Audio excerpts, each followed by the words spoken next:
we're going to talk about using Taylor series to help figure out whether a fixed point is attracting or repelling. Come on, have a seat. Okay, so let's get serious. Today we're going to talk about using Taylor polynomials to figure out the behavior of a fixed point when the derivative is 1 at that fixed point. So the example we'll use is the sine function, and let's get started. Suppose we have the DDS xn plus 1 equals f of, equals sine of x n. So in this case, the function that we're looking at that governs the DDS is the sine function. Now, if we look for fixed points, we notice that since the sine of 0 is equal to 0, this means that x equals 0 is a fixed point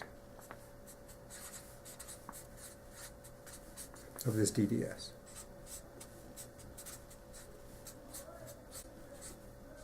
Then we want to see whether the fixed point is attracting or repelling, because that tells us what happens in the long run. So we look at the derivative, f prime at 0, and we notice that's cosine of 0, which is 1.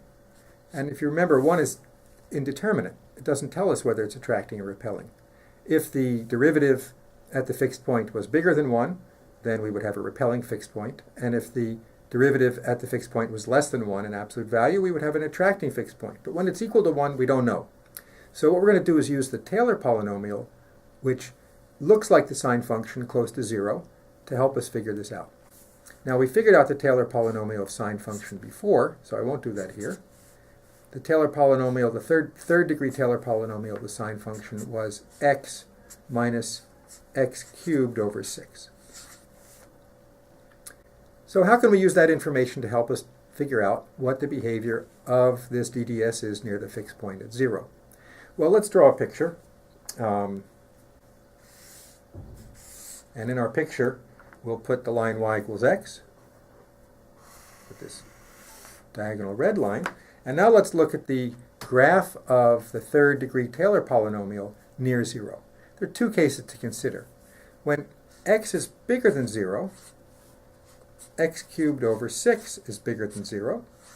And so that tells me that the graph of P3 is going to be below the line y equals x, when x is positive. Somewhere down like that.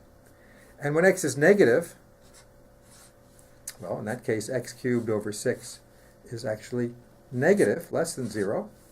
And since we're subtracting that from x, that tells me that x minus x cubed over 6 will be above the line y equals x, close to 0 on the negative side.